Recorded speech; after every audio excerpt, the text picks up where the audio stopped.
There is a great gift. Every believer needs to be a witness of Jesus Christ. Every believer should be a part of the Great Commission. Not only few, everyone.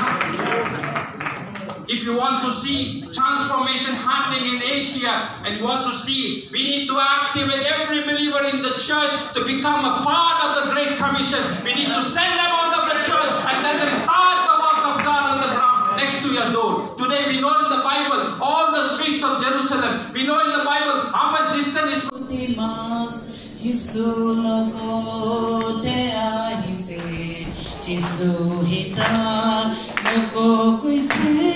Nutun jonam lobi, nutun jonam kuribi, nutun jonam kuribi. Sokora chute jabuli jonam lobi,